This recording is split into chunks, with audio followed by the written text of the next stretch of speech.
on the 41st anniversary of my ordination to the priesthood. Oh, 41 years ago wow. today, I walked down the aisle of Blessed Sacrament Church. Oh, yeah. Who ordained you? Bishop Robert Whalen, he was a Jesuit who was Bishop of Fairbanks, Alaska. Wow. Like Wayland here? Are we at home here? No, no Oh. relation. Oh, okay. He was an Oregonian. Oh, He was not a Californian, he was an Oregonian Okay. who was made Bishop of Fairbanks. And he had quite a career in his last years, coming down to ordain the Jesuits in the California province. And we used to have two ordinations. We used to have one in Oh, yeah. San Francisco and one in Los Angeles. And sometimes even three. I had one in Phoenix too. really? Yeah.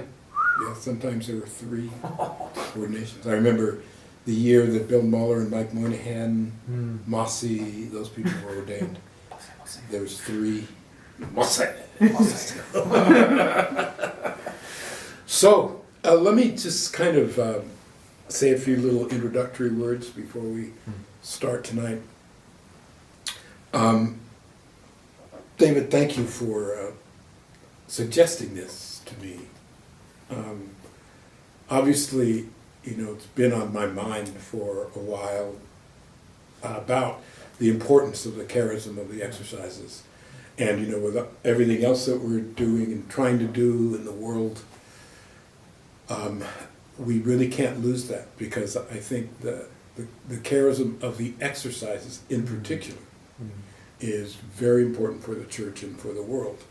And just about everything that happens in the world, you know, if we were to see it through the lens of the spiritual exercises, it could be really helpful.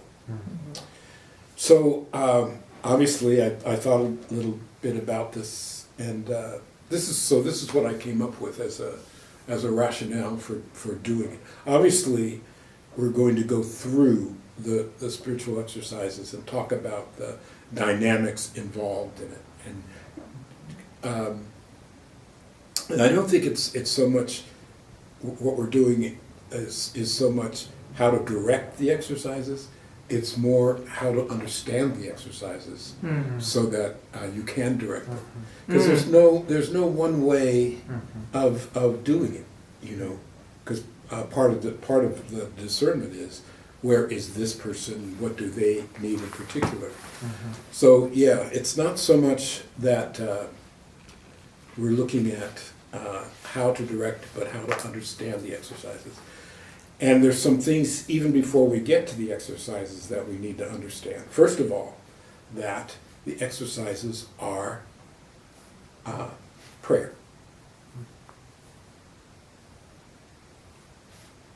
The second thing is that the exercises are fundamentally about Jesus Christ as God's human face.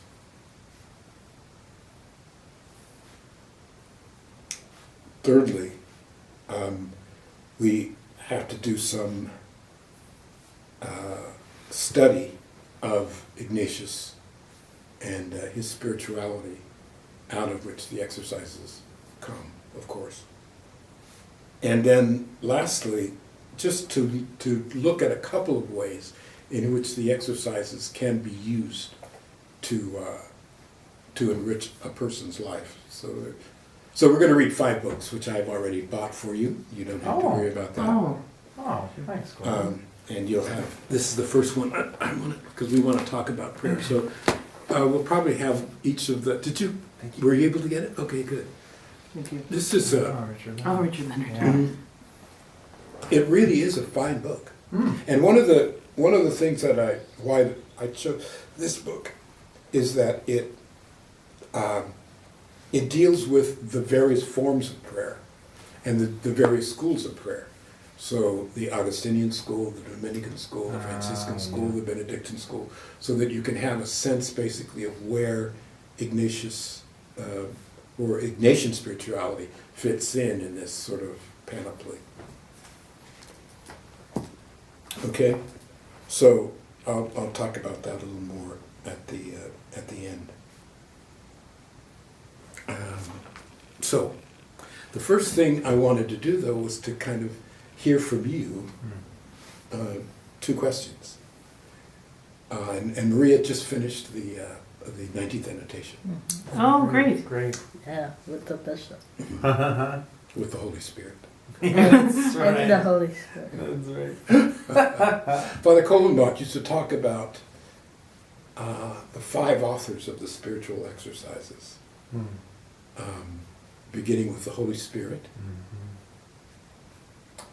and then St. Ignatius, and then the book of the exercises,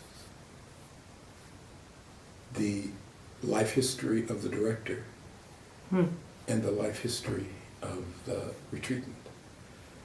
And that all of these are going to play a part in what happens during the encounter. But anyway, what I wanted to ask you, and just to spend, I'm going to play a little music and ask you to write on 2 questions. One of them is, let's see, consult my notes here. Yeah. What do you know about the spiritual exercises? What do you know about the spiritual exercises? And the second is, what would you like to know about the spiritual exercises? And so we're just going to write on that and talk about that for a while. Okay? Take a